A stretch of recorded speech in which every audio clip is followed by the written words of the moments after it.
আসসালামু আলাইকুম। নিয়মিত বাংলা সংবাদ আপনাদের স্বাগতম। শুরুতেই থাকছে শিরোনাম, এরপর বিস্তারিত। রাজনৈতিক দলগুলোর সঙ্গে সরকারের সংলাপ শনিবার। এদিকে প্রশাসনে আওয়ামী লীগের দোসররা এখনও বহাল তবিয়তে, বলছেন ফখরুল।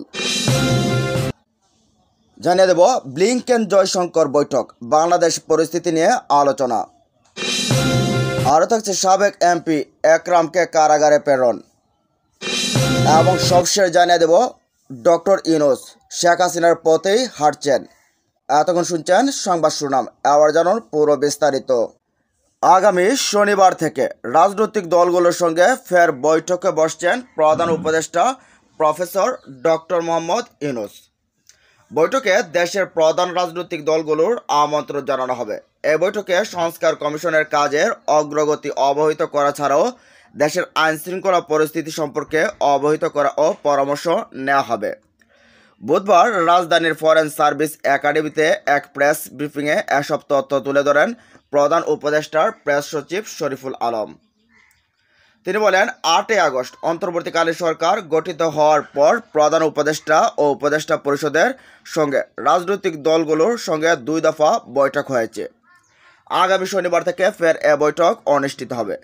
এ সময় শফিকুল আলম জানান, আগামী 2 থেকে 3 দিনের মধ্যে সংস্কার কমিশনগুলো পূর্ণাঙ্গ করা হবে। ইতিমধ্যে কমিশনগুলো প্রধান কাজ শুরু করেছেন। টার্মস অফ রেফারেন্স ঠিক হয়ে আছে, তাদের জন্য অফিস খোঁজা হচ্ছে। যারা যারা কমিশনের মেম্বার হবেন সেক্ষেত্রে তাদের সম্মতি লাগে। এখন তাদের সম্মতি নেওয়া হচ্ছে। কোন কোন দলকে দাওয়াত দেওয়া হবে এমন প্রশ্নের জবাবে তিনি বলেন, এটা নির্ভর করছে প্রধান উপদেষ্টার উপর। পুরোটাই উপদেষ্টা মণ্ডলী ডিসাইড করবে। আমি যতটুকু জেনেছি যে প্রধান দলগুলোকে দাওয়াত দেওয়া হবে। আরেক প্রশ্নের জবাবে শফিকুল আলম বলেন, প্রধান উপদেষ্টা পরিষদ বিপ্লবকে রিপ্রেজেন্ট করে। তারা জনগণের সরকার। এ সময় পার্বত্য এলাকায় সহিংসতা প্রশ্নে প্রেস সচিব বলেন, আমি মনে করি না সিএসটিতে অস্থিতিশীল পরিস্থিতি চলছে। বাঙালি একজন টিচারকে পিটিয়ে মারা হয়েছে, সে নিয়ে কিছু টেনশন হয়েছিল। আজকে পরিস্থিতি অনেকটা বেটার। খাগড়াছড়িতে হয়েছে, বাকি পার্বত্য চট্টগ্রাম অনেক বড়। এখানে রাঙামাটি জেলা আছে, বান্দরবান জেলা আছে। এদিকে প্রশাসনে আওয়ামী লীগের দোসররা বহাল তবিয়তে। প্রশাসনে এখনও আওয়ামী লীগের দোসররা বহাল তবিয়তে কাজ করছেন বলে দেশের নতুন করে ষড়যন্ত্র ও অনৈতিক কর্মকাণ্ড শুরু হয়েছে বলে অভিযোগ করেছেন বিএনপির মহাসচিব মির্জা ফখরুল ইসলাম আলমগীর। বুধবার এক বিবৃতিতে তিনি এ অভিযোগ করেন।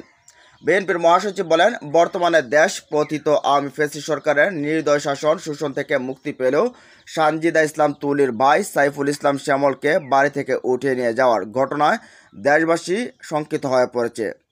এই পরিবারটি হয়রানি করা বিপদগ্রস্ত একটি পরিবারের সঙ্গে রসিকতা। বিগত আওয়ামী সরকার আমলে দায়ের করা মিথ্যে মামলায় নির্যাতিত সাইফুল ইসলাম শ্যামল। তিনি রাজনীতির সঙ্গে জড়িত না হলেও কোনো অপরাধে তাকে তুলে নিয়ে যাওয়া হলো তা আমাদের বোধগম্য নয়। প্রশাসনে এখনও আওয়ামী লীগের দোসররা বহাল তবিয়তে কাজ করছেন বলেই দেশে নতুন করে শুরু হয়েছে ষড়যন্ত্র ও অনৈতিক কর্মকাণ্ড।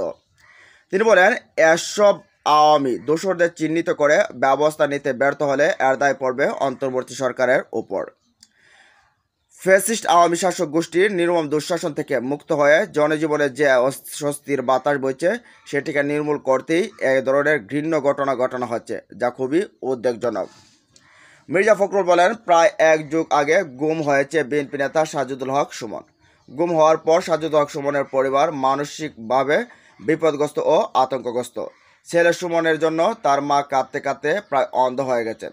গুম হওয়া এত বছর পর আবারও গত 30 সেপ্টেম্বর সেনাবাহিনীর পরিচয়ে তাদের বাড়িতে অভিযান চালিয়ে সাজেদুল হক সুমনের ভাই সাইফুল ইসলাম শ্যামলকে তুলে নিয়ে যাওয়ার ঘটনায় পরিবারটি আতঙ্কিত হয়ে পড়েছে।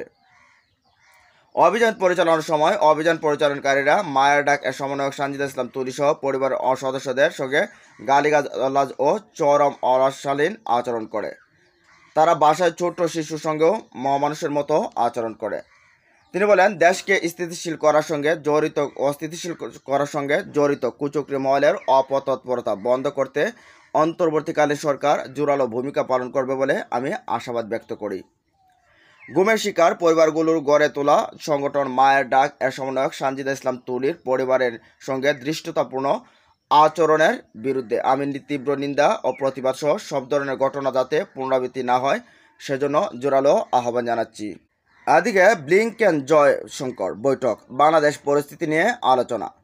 বাংলাদেশের পরিবর্তিত পরিস্থিতি, ইসরায়েলে ইরানের হামলা, ইউক্রেনের যুদ্ধ, ইন্দো প্যাসিফিক বিভিন্ন ইস্যুতে যুক্তরাষ্ট্রের পররাষ্ট্রমন্ত্রী অ্যান্টনি ব্লিংকেনের সঙ্গে মঙ্গলবার আলোচনা করেছেন ভারতের পররাষ্ট্রমন্ত্রী এস জয়শঙ্কর। এ খবর দিয়ে অনলাইন হিন্দুস্তান টাইমস বলছে, এই দুই নেতার মধ্যে পশ্চিম এশিয়ার তীব্র হয়ে ওঠা সংঘাত, যুদ্ধের বিষয় নিয়ে আলোচনা করছেন তারা। তাদের আলোচনায় উঠে আসে বাংলাদেশের পরিস্থিতি। বাংলাদেশে যে আন্দোলন কেন্দ্র করে শাসক গোষ্ঠীর পরিবর্তন হয়েছে তা নিয়ে দুই দেশের রয়েছে ভিন্ন ভিন্ন মূল্যায়ন। সে বিষয়ে সুনির্দিষ্ট কি ইস্যু আলোচনা হয়েছে সে সম্পর্কে বিস্তারিত বলেনি ভারতের পররাষ্ট্রমন্ত্রী। যুক্তরাষ্ট্রের পররাষ্ট্র মন্ত্রণালয়ও আলোচনায় কোন দেশ উঠে এসেছিল সে বিষয়ে উল্লেখ করেনি। তবে এ বিষয়ে জানেন এমন সূত্রের উদ্ধৃতি দিয়ে খবরে বলা হয়, বাংলাদেশে মৌলবাদী ও উগ্রশক্তির উত্থান নিয়ে উদ্বেগের কথা আলোচনায় তুলে ধরা হয়েছে। একই সঙ্গে বাংলাদেশের স্থিতিশীলতা এবং নিরাপত্তার বিষয়েও আলোচনা হয়েছে। উদীয়মান এবং প্রযুক্তিগত গুরুত্বপূর্ণ খাতগুলোতে ভারত যুক্তরাষ্ট্র দ্বিপক্ষীয় অংশীদারিত্বের অগ্রগতি আলোচনা করা হয়। এতে ওয়াশিংটন ডিসিতে যুক্তরাষ্ট্রের পররাষ্ট্রমন্ত্রী ব্লিংকেনের সঙ্গে সাক্ষাৎ করেন জয়শঙ্কর। এই দুই নেতার মধ্যে দেলাওয়ার রাজ্য কোয়াড লিডার্স সামিটে সাক্ষাৎ হয়েছিল। আবার প্রেসিডেন্ট জো বাইডেন ও ভারতের প্রধানমন্ত্রী নরেন্দ্র মোদীর দ্বিপক্ষীয় বৈঠকে 21শে জুলাই তাদের সাক্ষাৎ হয়। আবারও জাতিসংঘের সাধারণ অধিবেশনের সময় নিউ ইয়র্ক এর ফাঁকে G20 পররাষ্ট্রমন্ত্রীদের মধ্যে মিটিংয়ে তাদের সাক্ষাৎ হয়। তাদের মধ্যে এমন এক সময়ে সাক্ষাৎ হয়েছে যখন ভারত ও যুক্তরাষ্ট্র কূটনীতিতে একটি কঠিন সময় পার করছে।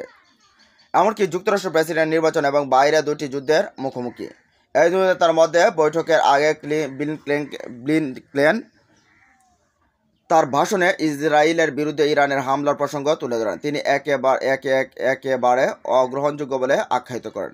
আশা করেন অন্য দেশগুলো এই হামলা নিন্দা জানাবে। একই সঙ্গে তিনি ইসরায়েলের প্রতি যুক্তরাষ্ট্রের সমর্থন প্রকাশ করেন। এরপর তিনি তার বন্ধু জয়শঙ্করকে স্বাগত জানান এবং বলেন, সাম্প্রতিক সপ্তাহগুলোতে শক্তিশালী অংশীদারিত্ব এবং বিশ্বাসযোগ্য গতিশীলতা দেখা গেছে। এ সময় জয়শঙ্কর বলেন, তিনি দ্বিপক্ষীয় সম্পর্ক এবং বৈশ্বিক পরিবর্তিত বিষয়গুলোকে পর্যালোচনা করতে চান। এই মিটিংয়ে কয়েক ঘন্টা আগে Carnegie endowment for international piece Jaishankar বলছেন, পশ্চিম এশিয়াতে যুদ্ধ বা সংঘাতের বিস্তার হওয়ায় ভারত উদ্বিগ্ন। তিনি বলেন, কঠিন সময়ে যোগাযোগ গুরুত্বকে ছোট করে দেখবেন না। উল্লেখ্য, অতীতে যুক্তরাষ্ট্র ও ইরানের মধ্যে যোগাযোগ গুরুত্বপূর্ণ একটি ভূমিকা পালন করেছিল। অতি সম্প্রতি গত এপ্রিলে ইসরায়েলের উস্কানিতে এখন ইরানের জবাবে আশঙ্কা করেছিল যুক্তরাষ্ট্র তখন এমন যোগাযোগ করছে।